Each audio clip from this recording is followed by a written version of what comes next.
MHS, the real MHS, the real MHS, the real MHS. It's time to see the Blue Devils. It's time to see them Blue Devils. It's time to see them Blue Devils. It's time to see them Blue Devils. We finna let you know about them Blue Devils.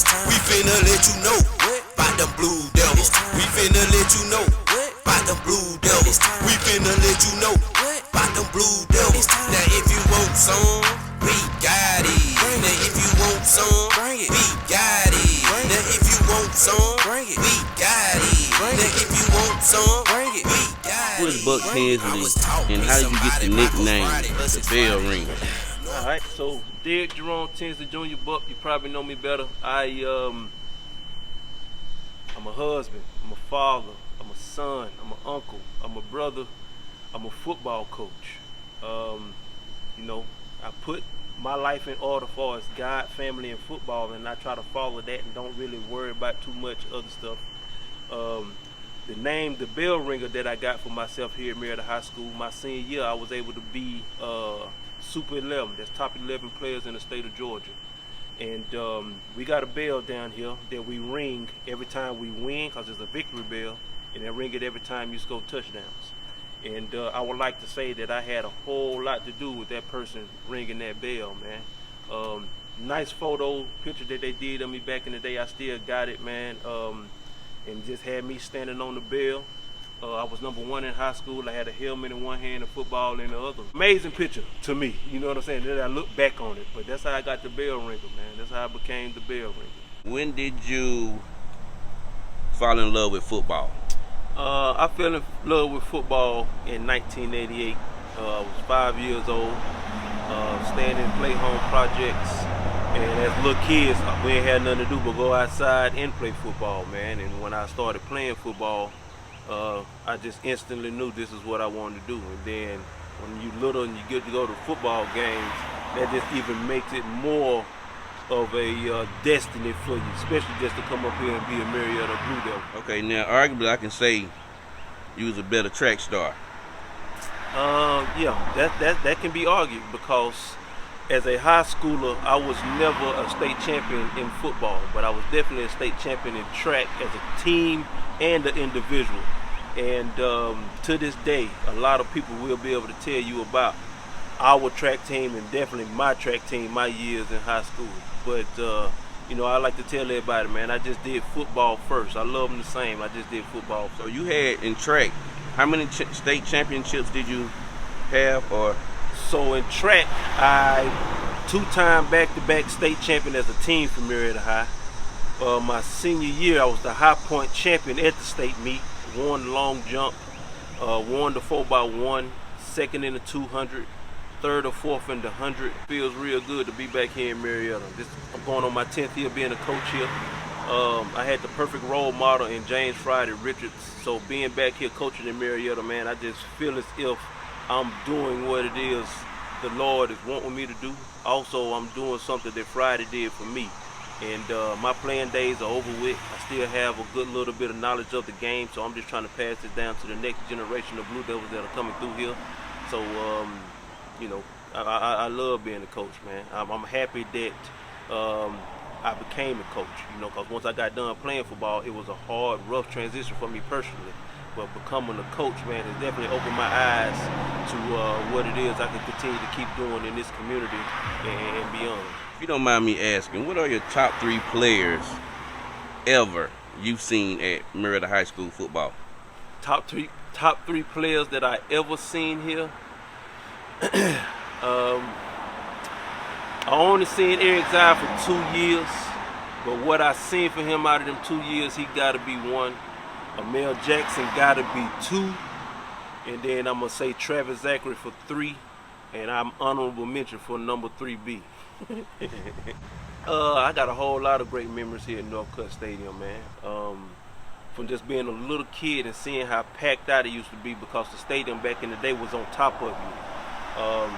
Another memory, man, and you'll probably know this, when they used to throw the little blue balls in the stands, I used to be one of them little kids that was eager to catch one. my time playing here at Northcutt Stadium, man. It was amazing for me to be out there on that field and turn and look and see that I wasn't in the stands no more and that I wasn't on the sideline. You know what I'm saying? Of course, I think the big hit I had against Southwest DeKalb sticks out to me. And then, of course, all the touchdown and yards we had, all the big hits that the defense done made. I mean, this place here is a wonderful place, man. If everybody could go to a high school football game, they should definitely attend one here at Northcutt Stadium. Now, I remember 2 moments, and one of them was yours. From what I was at and what I seen was the kickoff, and I don't think you normally played kickoff. Yeah, that was the only time I ever did. From my memory, I don't think you ever played kickoff. Yep. And they let you on there at this one particular time. Yeah. And from what I can see, the dude, I don't know how, he caught the ball. Yeah. He was on his way down from what I can see. And you just flat, it was just a flat, and I just heard ooh, and the ground was shaking. I'm talking about, I was like, oh my God. Yeah, it was like I said, man, that moment stands out because it can go through me as far as the feeling, but the reaction that I would say Southwest DeKalb sideline gave us and what happened on Marietta side. In my eyes, you know, he was about to break, honestly, you know what I'm saying, because I was the safety guy. I think Deontay Cook had got hurt. Because what happened, Deontay Cook had just hit somebody, caused a fumble, and we scored. That was the assuming kickoff. Then after we scored, we kicked off again. Tay was hurt. They put me in there. They said stay back, but I'm hard-headed. So what I did was I slow creeped, and I read what was happening, and I just filled that gap, man. And I ain't got, excuse my language, I didn't goddamn stop. You know what I'm saying? I mashed the gas, and I already know what it is in football. You know what I'm saying? You either go hit me or I'm gonna hit you. And in that particular moment, man, it was what we needed. You know what I'm saying? Unfortunately, we lost that game, but that play right there, that was an earthquake. You know what I'm saying? That shook it up. Yes, and Harold Lindsay, the goal line walk was another one. Yeah, Harold goal line walk is legendary. I don't know how many people remember it, but I do got all the film from back in the day, so we could pull it up. But Harold caught a wheel route in stride on the visitor sideline. He was playing against Cedar Shoals. Back then, Harold had just went on a visit to Marshall. So, you know, Randy Moss them had the striped socks, green and white. We ended up getting some blue and white ones. And Harold going across that line before he entered the end zone for a touchdown was showboating, you know what I'm saying? But what happened was Friday eventually took them socks away from us, man. You know what I'm saying? But that's legendary moment. You know what I'm saying? Legendary. Speaking of Coach Friday, could you tell us a little more about Coach Friday before pregame? Yeah, so Coach Friday before pregame, man, had a way of making you understand when you walk out there to that football field that you are playing for the brother next to you, and you definitely playing for that parent, relative, or whoever supported you that was in them stands, man. And he would call you out. He would make you stand up. He would ask you what you go do tonight, who you go do it for, and he would tell you he loved you. We also used to watch videos before our game, which is a tradition that I'm thinking about trying to find a way to do it real quick moving forward now. But we would also watch Glory Land, man. Glory Land would be a video of highlights from the previous players here at Marietta High School, and that's what it's about. You know what I'm saying? Friday he bridged the gap from when he played to when now he was coach, and to show you what it was like, or show you what you had to do to go out here and do something on Friday. He just had a way of getting it out of you, man. You know what I'm saying? So Friday was the best at getting you to dig way deeper than what you could yourself. And that just skyrocketed us over the moon back in the day, man. So the 2019 season, going into the season, did you know y'all was going to win a championship? 2019 season, going into it, I did not know that we would be 7A state champions, man. We opened up against Rome, which the previous year they beat us 51-41. And Rome at the time was probably a top 2 team in the state, regardless of classification at that time. So going into 2019 season, the way we beat Rome, it let me know that we had a great team. And then after we beat Rome, we had a real big contest against St. Joseph's at home. It was a team out of Philadelphia, Pennsylvania. To beat them on TV the way we did gave you a little bit more that you're a better team or a good team in the state of Georgia. But you know, that team, man, they had 2 losses that year. They had a non-region loss and then they had a region loss. But we needed both of those to remind our kids of how mistakes will kill you. You know what I'm saying? How mistakes will beat you and help the other team to beat you. But I'm happy that happened for us. But as we got into the playoffs and the type of teams we were playing, as far as what they was running defensively to stop our offense, we knew we was gonna put up the points, and then our defense was so stout and wasn't gonna give up nothing either. It was a perfect combination of young athletes, amazing coaching staff, and like I said, them 2 losses, I think, propelled us to become state champions in 2019. So I did not believe we would going into it, but they showed us week in, week out that they could do it, and they eventually did it. Okay, so when did you know? At what moment did you know y'all was gonna win the state championship? The moment I knew we was gonna be state champions is when we left Parkview in the semifinals with a victory. So we done all this work all year long. We done went through the 2 losses we went through all year long. We had to manage some big time football players in a way to let them know, like, look, you got to dig deep and give me more. So when you leave Parkview in the semifinal game and you going to play Big Bad Lowndes at the time, because Lowndes was just blowing everybody out, it was no doubt in my mind, man, that once we got down there that it was going to be over with, that we would be champions, man. So I would say definitely after we won that semifinal game against Parkview and knew we was going down to Georgia State to play Lowndes, is when I knew we was going to win, man, because we didn't come that far for nothing. You know, we had been through a whole lot just with them senior group of kids. You know, them senior group of kids, man, were 3-7 as freshmen, 9-5 as sophomores. They took that year away. They turned around, was 5-6 as juniors. Then to complete it being 14-2 and state champions that year.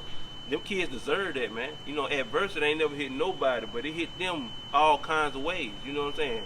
We can go on and on about the 2019 team, man. On top of them winning the state championship, the stuff that they had to battle and overcome, and then the way we finished it in the Geico Bowl against the team from Washington, that was it right there. That was everything we displayed in that Geico championship game was our team in full. You know what I'm saying? It was a perfect match. That 2019 team, it goes down as one of the best. You know what I'm saying? One of the best ever. High school football fact now. From my knowledge, Marietta is undefeated against Lowndes in high school football. I would like to say yes. I do not remember Marietta ever losing to Lowndes. Scott Burton back in 2013, if it ain't 13, it was 12, went down and beat Lowndes, number 1 ranked team Lowndes. And then the next time we ever played them again was in 2019, where they was led by a young quarterback, a big offensive line, a stingy defense, and we beat them then. So I believe Marietta is 2-0 versus Lowndes County. Yes, sir. Grayson game. Grayson game, man. The Grayson game was a up and down game for Marietta, particularly that night. Of course, throughout the whole state of Georgia, the weather was canceling games. We had the opportunity to cancel the game, but you know, Coach Morgan is a fearless leader, man. So we didn't come all the way out there to cancel no game, and we wasn't gonna let the weather stop us from playing. So when it was asked, do we want to continue, we definitely did. And this was at halftime when it was 7-7. So if anything, we in the locker room upset that it is 7-7. Grayson over there, they excited and happy because they in the game with us. We was ranked number 5 at the time because we was, you know, like I said, we was coming off some big time wins, 5 in the country. You know what I'm saying? And they was in a fight with us, man. And then ultimately, you know, they made 1 or 2 more plays than we did, man. They ended up beating us 28-14. But once again, that was the non-region loss that we needed to have to remind our kids that you ain't invincible. You know what I'm saying? Humble yourself, go back to the chalkboard, and let's figure this out. In which we did. So Grayson had our number that day. I'm not gonna lie. You know, Coach Adam Carter is an amazing coach. He had a nice group of young, talented kids over there, and they made it happen that night. McEachern game that year. McEachern game is the same, just like that Grayson game, man. We lost to McEachern 14-12. Had a chance to get a late onside kick, which we did, but you know, a ref from the whole other sideline said we didn't get it. But once again, you know, our kids were out there playing tough. But McEachern was put in a position to where, you know, they did what they had to do to beat us. Our kids, mistake-wise, that they was making that game is the reason why we wasn't region champions on top of being state champions in 19. But I take being a state champion over a region champion any day. McEachern had that region championship. You know what I'm saying? We got a real one. You know what I'm saying? God, they both feel the same, to be honest with you, man. Because, for one, we didn't have to lose neither one of those games. Of course, I think McEachern is going to sting a little bit more because what they will be able to say is the year we won state, they beat us. You know what I'm saying? They have the right to say that. And just the fact that it's a rivalry. You know, Grayson is known for whatever Grayson is known for since they've been in the program. So to go out there and lose to them, and because we lost to them the previous year too in a real close game. But I would say the McEachern loss hurts the worst because it's a rivalry game, region game, and it's bragging rights. You know what I'm saying? As a coach, what was the hardest game that season? As a coach, the hardest game that season, man, had to be the St. Joseph's game. It came down to the wire. Our kids was put in a situation that we put them in practice. You got about a minute and 20-something seconds left on the clock, and you got to drive the field. You know what I'm saying? What you gonna do? This is against a team who is 6-time state champion in a row in Philadelphia. You know what I'm saying? And pass protection up front was working. Harrison was letting it go to the receivers. The receivers were getting the ball, getting out of bounds. And then when it was time to call the big shot, it happened like perfection, man. But that was the hardest game because it came down to the wire. They had Marvin Harrison Jr. They have the quarterback that's with him at Ohio State right now. They had Jeremiah Trotter. I mean, they was a talented team the same way we was a talented team. And we only beat them 21-17, 24-21, something like that.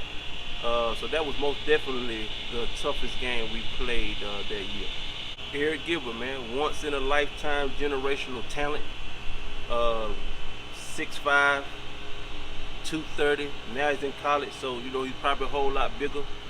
Eric was a kid that is, I ain't even gonna say soft spoken. He just was a kid that wasn't with the talking. You know what I'm saying? He'll smile, he'll say, "Hey, what's up to you?" But other than that, Eric went on about his business, man.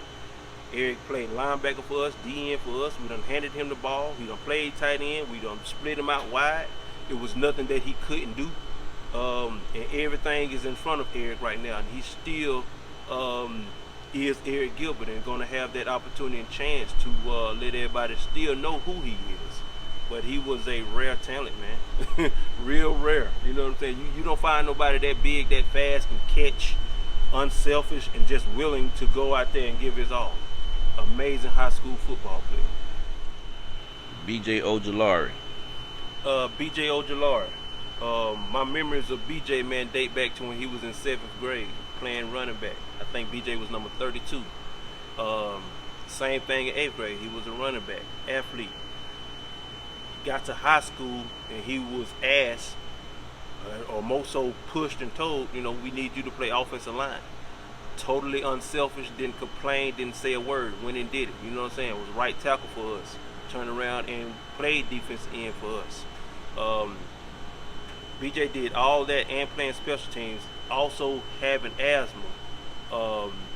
That's why you can see him being our highest draft pick ever coming out of Marietta High School. The history of Marietta High School, which is rich in talent. And I'm talking about way before what's going on right now. But a kid like that, man, totally unselfish. Probably never ever in his life skipped a rep or missed anything. Yes sir, no sir. Was always on time. He was accountable, dependable. I think the world of BJ, man. He's an amazing young man. Everything that he got and what's going on for him right now, he deserves because he done worked for it. another one of those special kids on that 2019 team, man. Amazing leader, a true blue devil, a real person, outstanding person. Rashad was right there with him, man. Rashad got here his sophomore year. Instantly was a general on the field as far as knowing where to be, putting himself in the right position than everybody else. Unfortunately, Rashad had his junior year taken away from him, so he was probably put in a position to where as a young kid, you got to think, okay, am I going to stay or do I want to go somewhere else and play right away? He showed commitment, man, you know what I'm saying? And he stuck it out. And for him to stick it out and turn around and have the senior year he had, because a lot of people don't remember this, or they probably do. We went down against Rome, and I'm talking about totally dominated our first drive. The assuming kickoff, you see number one go down there and draw the ball loose, so we get the ball right back. Rashad Torrance is a game changer, man. For short tackling, and he go knock your head off as well. I'm proud of Rashad of what he's doing. What he did at the University of Florida. He's in the NFL now, which I believe he is just going to be a tremendous NFL player as well. Smart, strong, physical. I wish Rashad the best. Amazing player, super dog. Harrison Bailey, when he got here in the 9th grade, Harrison was a little bit ahead of all the other kids as far as he was coming out of the 8th grade with mentions of offers already. You know what I'm saying? Young kids nowadays, man, they are worrying about the offers. Not even worrying about the offers, but that's the thing now. You want to have the offers. And Harrison had those. But as a 9th grader, Harrison stepped in for us, man, and became a leader. Sophomore year, he got hurt. Junior year, he got hurt. He was able to put it together his senior year. Harrison missed 10 games out of his high school career and still finished top 3 quarterback in the state of Georgia, the history. It ain't no doubt in my mind that Harrison would have broke all the records in the state of Georgia if he would have had played those 10 games. He's a state champion quarterback, went to the University of Tennessee, UNLV, and now he's at Louisville, I believe. And he still got a whole lot of football in him, man. Harrison's a true leader, special player. Most talented player I coach personally is Kamani Vidal. And when I say that, man, Kamani Vidal got me looking at running back in a whole different way. Because what I tell my running back to this day right now, you are the 6th offensive lineman. You are the 5th receiver. And the fact that you can do that, you are able to be blessed with a carry when we choose to run the ball. And Kamani could do all 3. It was nothing he couldn't do. He was fast, he was strong, he would block. A total package, man. He is doing a wonderful job at Troy right now, and he's going to continue to do a wonderful job whenever he chooses to leave Troy. I'm proud of Kamani, and he has been personally my best kid that I ever coached. Now, like I said, I can throw Eric Gilbert out there too, just because he wasn't my I didn't coach him, but the things he could do, you know what I'm saying? He can do it all. So the Ben T. Wilkins plaque is a plaque that every football player in Marietta High School touches as he enters the football field. The plaque is in honor of Ben T. Wilkins, who was a legendary coach at the Lemon Street School, who came over to Marietta High School and continued on coaching. Coach Wilkins had a motto that he went by, and it was to be somebody, man. Regardless of what you do in life, you got to be somebody, one day football, whatever sport you play will be over, but you still got to continue on living life and trying to be somebody. But we touch that plaque every day, man, just to show respect to somebody who paved the way for black men here in Marietta, Georgia. And, when the locker room used to be right here for the opposing team, some of the people would walk down there and they would spit on men. And that's what all it took on top of Friday already getting you hyped and ready to play. Friday would see that start crying. If Friday crying, you gonna start crying, then he will tell you why. And they ain't gonna do nothing but give you more reason to go out there and beat your opponent. Back in the day, man, they thought Marietta, we was hoodlums back in the day. You know what I'm saying? They didn't respect us. They thought less of us. But when we got on that football field, we made sure to let them know what it really was. And like I said, to do some disrespectful stuff like spit on Ben, that's you just buried yourself. You know what I'm saying? We was gonna do it anyway, but you buried yourself, man. But that plaque is a special thing to everybody here at Marietta High School, because Ben T. Wilkins was a special person. So let me ask today now, do y'all still traditionalize the Coke and the Snicker, or is that dead right now? I would say it's dead due to the fact we don't play Cherokee no more. But the current coaches on the staff who were players definitely know about the Coke and the sneaker store, which I can share with you right now. Coach Friday back in the day would go up to play Cherokee, and he went to the concession stand and asked for a Coke and a sneaker, and they refused to serve him. Of course, back in the day, 60s, 70s, man, you know, our time for us with racism was real big. It still is now. But, you know, every time we had a chance to play Cherokee when Coach Friday was the coach, he told that story. And if you went out there and did your thing, you would get you a Coke and a sneaker. And I had me a couple of them just because, you know, I'm going to take that story and I'm going to make sure that I, you know what I'm saying, let y'all know, like, yeah, this is my color of skin and this is what I can do. You know what I'm saying? Regardless of anything, I shouldn't be treated no different. But, you know, when Friday told us that story, man, it just made you upset. Once again, another way to tap into you to get the best out of you. You know what I'm saying? So, yeah, the Coke and the sneaker story is only dead due to the fact that we don't play Cherokee. But, yeah, the current coaches on this staff that was there and know about it, definitely do. If we ever play Cherokee again, I will be the one telling that story. 2019 season, I remember the parade on the way to the championship game. Yeah.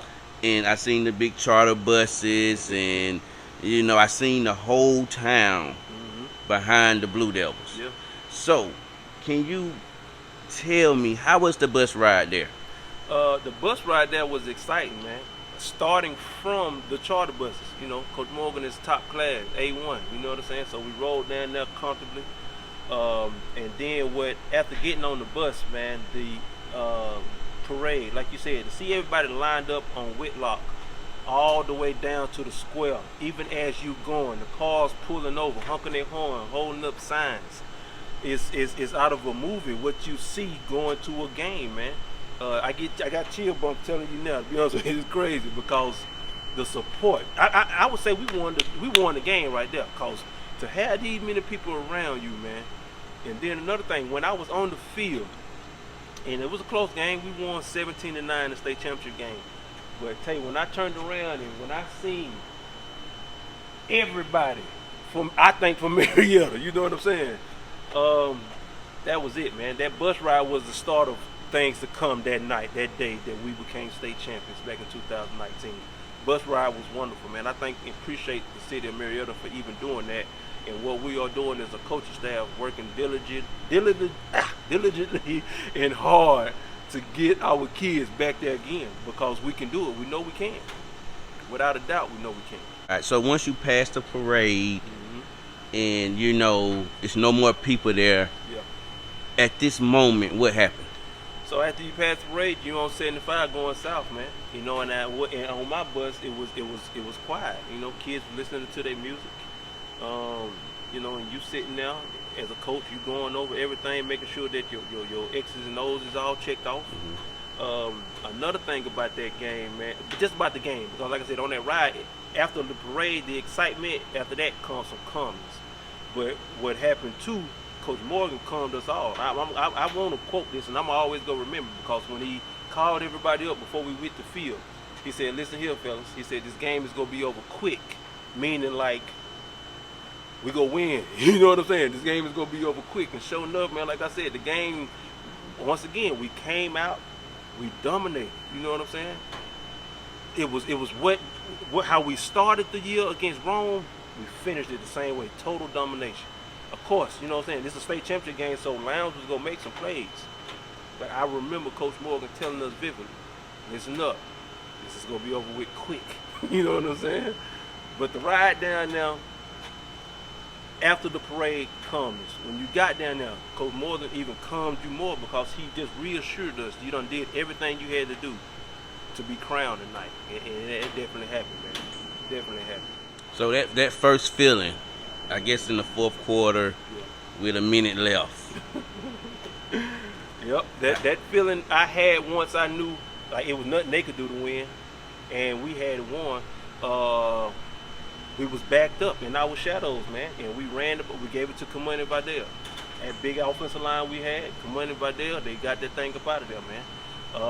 We ran it over and over again. I don't even think we ran just opposite side of the plays, if I can go back and think.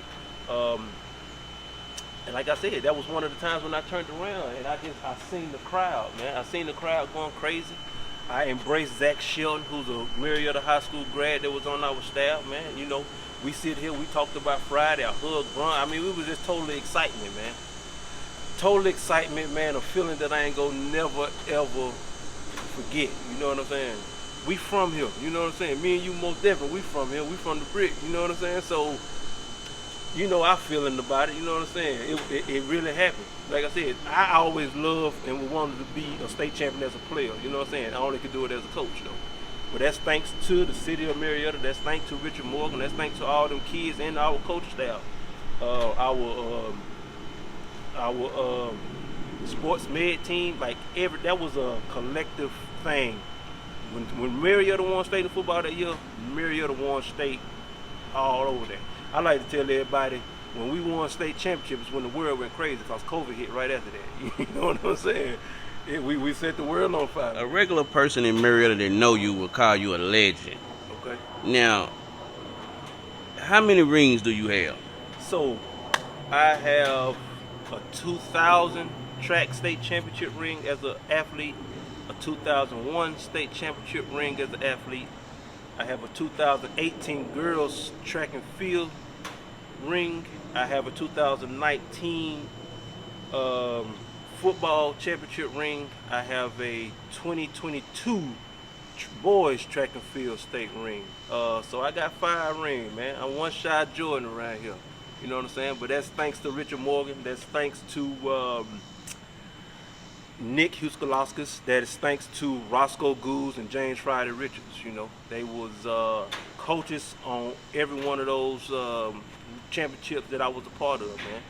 Which what I would like to say about the coaches here at Marietta High School, man, we get the best out of our kids if our kids allow us to push them to their best.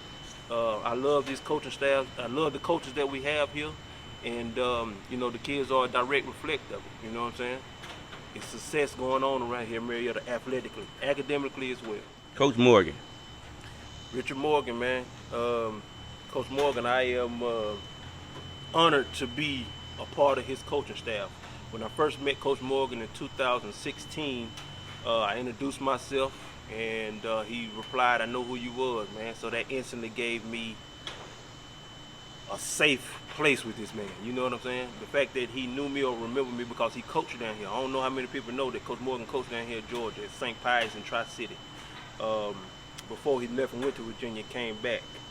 You know, set me down, asked me what I thought about the coach around here, what we could change.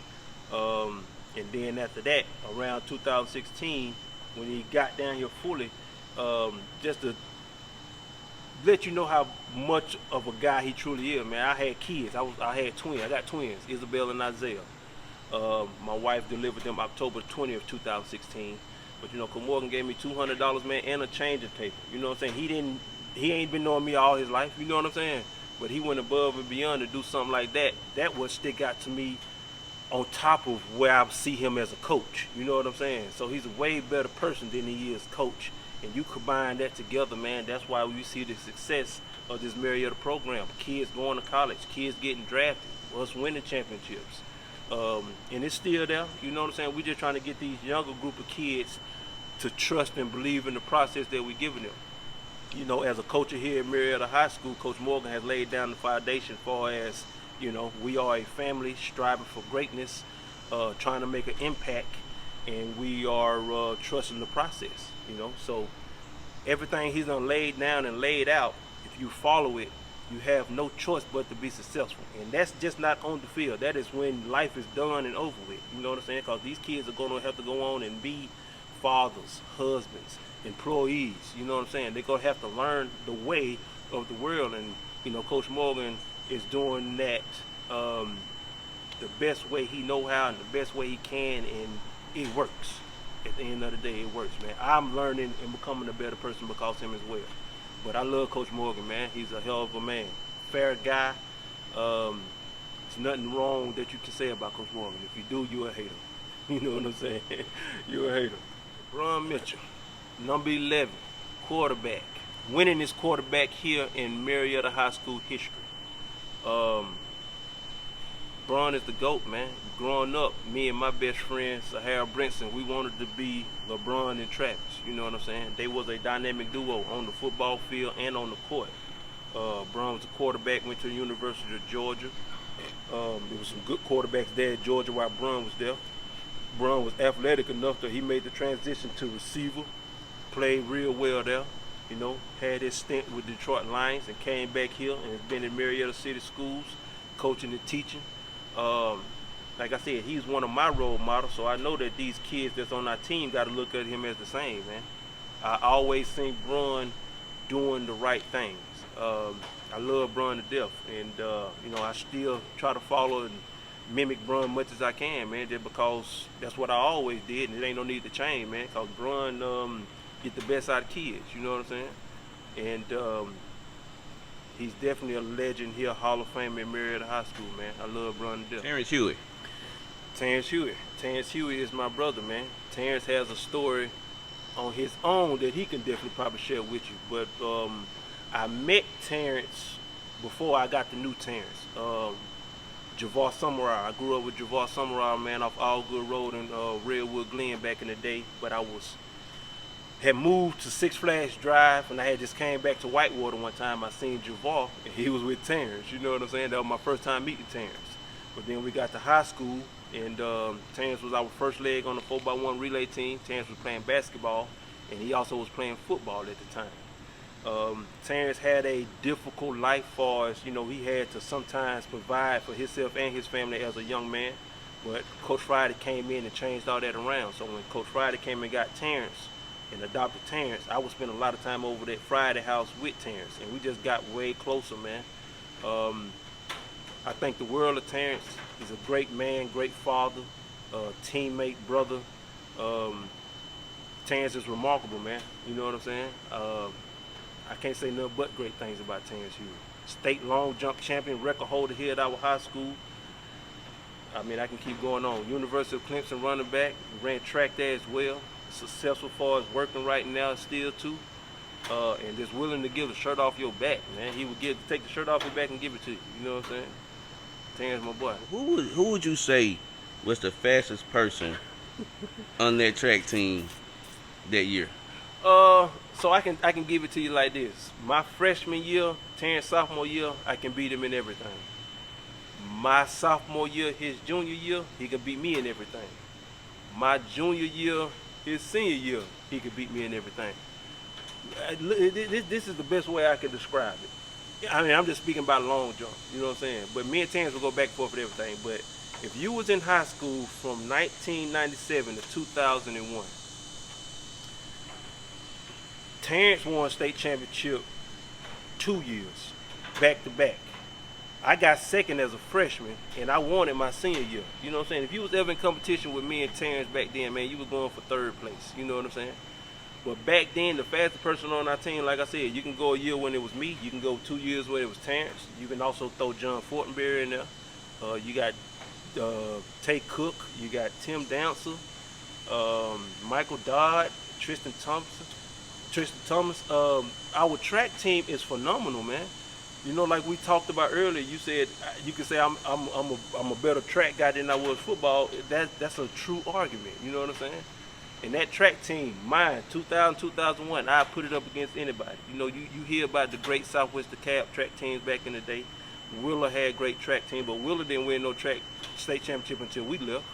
Southwest DeKalb was before us. So in between that time, you gotta speak about Marietta, man. You know what I'm saying? We road runners, man. You know what I'm saying? We never lost a track meet in 2 years. Scored over 200 something points at every meet probably. I mean, it's one of you gotta throw my hands up, man. We did it. You know what I'm saying? I want to take this time also right now, man, to dedicate anything I do moving forward to Marcus Watts, Sahara Brinson, and Mark Phillips. Some of my most dearest friends, man, some of my best friends. I'm talking about since we was little. You know, 30 years of friendship. they're no longer here with us. I just want to give them and their family a shout out. I want to let them know that they have and had a major impact in my life, man. I'm talking about friends that will tell you when you were doing right or wrong, or when you wasn't doing nothing at all, and support you when you was doing wrong and right at the same time. I want them boys to know that I love them. I want them to just keep on looking down here over us. I want them to know that I'm proud of them, man, and that they always gonna live because I'm still living. So, Marcus, Sahara, and Mark, I love y'all, man. Them play outside. It wasn't no football, you know what I'm saying? But me, you, Maine, Nighty, Tyrone, Marcus Reed, Brandon Cox, Robert Seals, Jason Ragland. I mean, you know what I'm saying? It was, I thank y'all every day, man. You know what I'm saying? Little Dion, you know what I'm saying? Like, that was where I first learned you either go hard or you go home. You know what I'm saying? I love y'all boys to death, man. I think we all need to get together for real on a whole nother level, just on some hanging out shit. That group of kids, man, you know what I'm saying, started something now, which when everybody left and went to their teams, we tried to carry it. You know what I'm saying? Wasn't nobody better than nobody. We just all went hard. You know what I'm saying? And it was from the older kids to the younger kids, man. And I just want everybody to know, man, from Clay Holmes, when during our time at Clay Holmes, I want to thank y'all, man. You know what I'm saying? Because it's something in me from that place that ain't never gonna leave. You know what I'm saying? I want to thank y'all, everybody from Clay Holmes, man. I was taught, be somebody, Michael's Friday, plus it's Friday, where we at? Northcutt, we sold out, plus we hollering, where we sit? End zone to end zone is where we sit. We live. Reminiscing on the days of Derrick Tinsley. Nowadays, Bailey throwing bullets.